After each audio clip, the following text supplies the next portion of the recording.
Welcome to my channel, students. Today we are going to read a poem, The Shed, from class 7, and book is Honeycomb. In this poem, the poet is talking about a shed in his house. So the topic of the poem is so simple and easy to understand. So let us start to read the poem. Do you know what a shed is? तो सबसे पहले poet आपसे question करता है कि shade क्या होता है। क्या आप जानते हैं कि शेड क्या होता है? A cow shed, a tool shed, a wood shed, for example. यानी कि ये कई तरह के शेड होते हैं। काउ शेड भी होता है, टूल शेड भी होता है और एक वुड शेड भी होता है। इट्स अ स्मॉल रूम, ये एक छोटा कमरा होता है, away from the main house, जो कि हमारा मेन घर होता है उससे अलग होता है ये। फॉर स्टोरिंग और keeping things, animals, tools, vehicles etcetera. तो इसका पर्पज़ क्या होता है? इसमें हम अपने घर का जो एक्स्ट्रा सामान है वो रख सकते हैं, या फिर एनिमल्स को रख सकते हैं, या फिर हम अपना व्हीकल्स जैसे स्कूटर, साइकिल, बाइक वगैरह हम उसमें रखते हैं। Ask your partner if he has ever seen a shed. तो पोइट आपसे कहता है कि आप अपने पार्टनर से डिस्कस करो इसके बारे में कि क्या आपने कभी कोई शेड देखा है। Let her him describe it to the class, और अपनी क्लास में भी उसके बारे में डिस्क्राइब करें कि हमारा जो शेड है वो कैसा है। Now read the poem. First stanza, there are 4 stanzas in this poem. In first stanza, there is a shed at the bottom of our garden with a spider's web hanging across the door. The hinges are rusty and creak in the wind. When I am in bed, I lie and I listen. I'll open that door one day. तो poet जो है इस first stanza में बात करता है कि हमारे घर में एक गार्डन की तलहटी में एक शेड है विद अ स्पाइडर्स वेब, जिसके के दरवाज़े के ऊपर मकड़ी के जाले लटकते रहते हैं। यानी कि स्पाइडर होती है मकड़ी और वेब होता है जाला, और अक्रॉस द डोर यानी कि दरवाज़े के ऊपर मकड़ी के जाले लटके हुए हैं। The hinges are rusty. तो ये हिंज होता है जो वर्ड, इसका मीनिंग होता है दरवाज़ा जिसके सहारे, जैसे लकड़ी का दरवाज़ा है तो वो अटैच होता है, जो 3 पार्ट होते हैं, 3 या 4 भी हो सकते हैं, लोहे के पार्ट जिनके सहारे वो खड़ा होता है दरवाज़ा और खुलता है और बंद होता है। तो ओपन और शट करने के लिए जो एक लोहे की एक इसमें चीज़ लगाई जाती है उसको कहते हैं हिंज। तो इस दरवाज़े की हिंज कैसी हैं? रस्टी हैं, यानी कि उन पर जंग लगा हुआ है।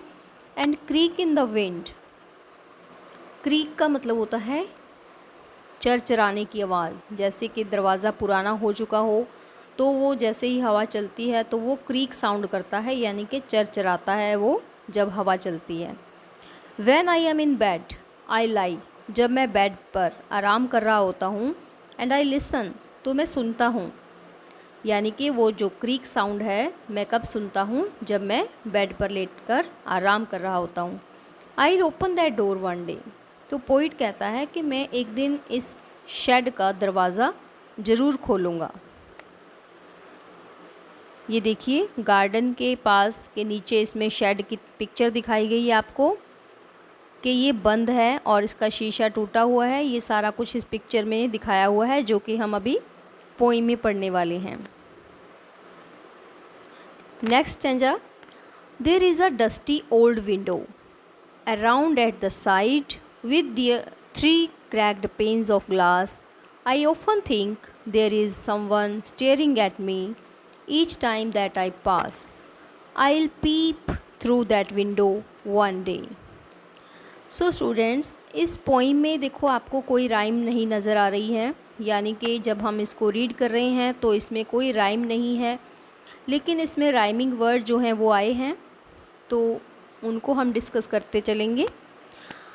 There is a dusty old window, जो विंडो है शेड की, जो शेड में लगी हुई विंडो है वो पुरानी हो चुकी है, और अराउंड एट द साइड, यानी कि वो इसके साइड में लगी हुई है, with 3 cracked pains of glass. तो इस खिड़की का जो शीशा है वो कांच है, उसमें 3 क्रैक आए हुए हैं, यानी कि वो 3 जगह से टूटा भी हुआ है।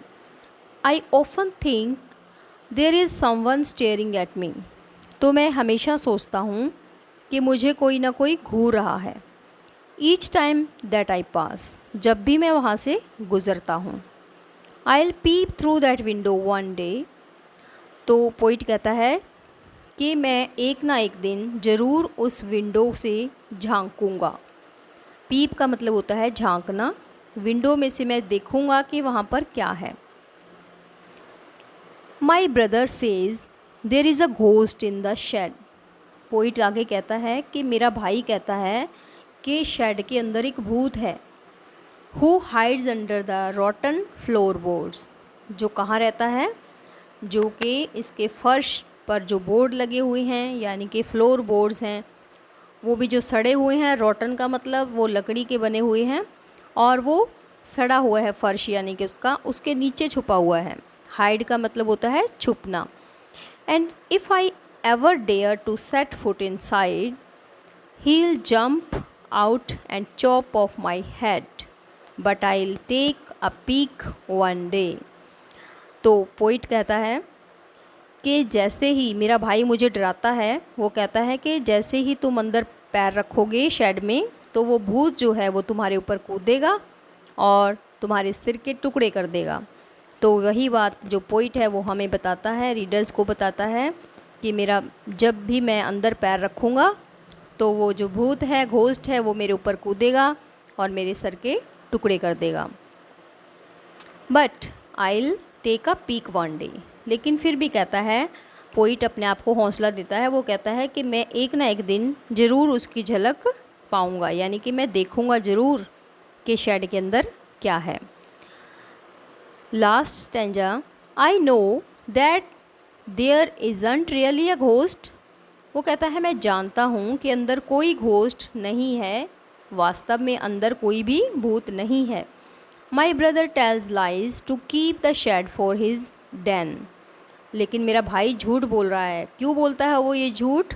क्योंकि वो इस शेड को अपना एक निजी कमरा, अपना एक पर्सनल रूम बनाना चाहता है वो इसको, ताकि मैं उसके अंदर ना जा सकूं, इसीलिए वो मुझे डरा रहा है।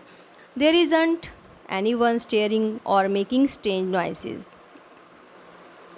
तो आगे पोइट कहता है कि वहाँ पर कोई ऐसा नहीं है जो कि घूर रहा है या फिर अजीब तरह के शोर कर रहा है, नॉइजेज, आवाज़ें कर रहा है।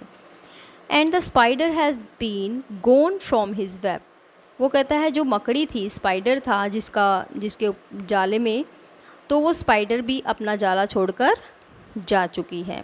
वेब का मतलब जाला। Since I don't know when, लेकिन वो कहता है कि ये मुझे पता नहीं है कि वो कब गया है, मकड़ी जो गई है वो, लेकिन वो जा चुकी है। I will go into that shed one day soon, फिर से वो पोइट अपने आप से कहता है कि मैं जल्द ही एक दिन शेड के अंदर जाऊंगा, बट नॉट जस्ट येट, लेकिन अभी नहीं। तो इस बात से हमें कुछ पता चलता है कि ये जो पोइट है वो डर भी रहा है अंदर ही अंदर। He is fearing to go to into the shed, क्योंकि उसे अंदर ही अंदर डर भी लग रहा है, क्योंकि उसके भाई ने उसको डरा रखा है कि अंदर भूत है। तो इसीलिए वो पोइट कहता है कि मैं अभी नहीं जाऊंगा, लेकिन एक ना एक दिन मैं ज़रूर शेड के अंदर जाऊंगा। तो अभी हम इसके राइमिंग वर्ड्स देख लेते हैं। देखिए, फर्स्ट पैसेज से लेकर फर्स्ट पैसेज में आपको कोई भी इसमें राइमिंग वर्ड नज़र नहीं आ रहा। देखिए, garden, door, wind, listen, day, there is no rhyming word in the first passage.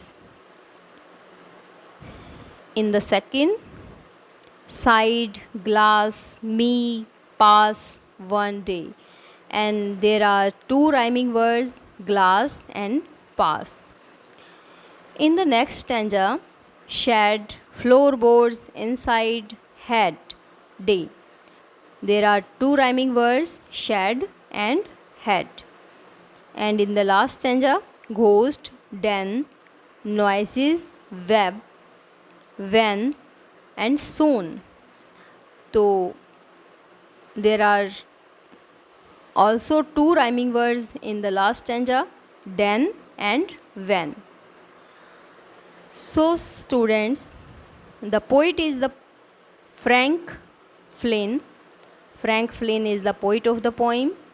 The poet is talking about a shed and about his fearing and about his determination to go into the shed. एक चीज़ और इस poem में आपके लिए मैं बता देती हूँ. देखिए, फर्स्ट स्टैंजा में यहाँ पर वर्ड आया था हमारा लाई, जिसको कहते हैं, ये देखिए LIE. लाई का मतलब यहाँ पे हमने बताया था कि वो रेस्ट कर रहा है, पोइट जो है वो रेस्ट कर रहा है. और नेक्स्ट में देखिए, नेक्स्ट पैसेज में दोबारा से ये वर्ड आता है, लास्ट वाले में आता है ये वर्ड. इसका मीनिंग है देखिए लाइज. तो स्पेलिंग सेम है, लाई LIE लाई, लेकिन यहाँ पे इसका मतलब है झूठ बोलना. और जो फर्स्ट पैसेज में था लाई, उसका मतलब था लेटना, लेटकर आराम करना. So these are two homophone words. इनको हम होमोफोन वर्ड्स कहते हैं, जिसके कि स्पेलिंग सेम होते हैं, साउंड सेम होता है, लेकिन उनका मीनिंग जो है डिफरेंट होता है. तो ये वर्ड्स जो हैं होमोफोन वर्ड्स हैं. सो आई होप कि आपको पोइम अच्छे से समझ आ गई होगी. सो स्टूडेंट्स, अगर आपको मेरी पढ़ाई हुई चीज़ आपको समझ आती है अच्छे से, तो आप प्लीज़ मेरे चैनल को लाइक करें, शेयर करें. स्टूडेंट्स, आपका प्यार मिले मुझे, इसीलिए मैंने आपको ये जो है चैनल शुरू किया है आपके लिए. So students, thanks for watching.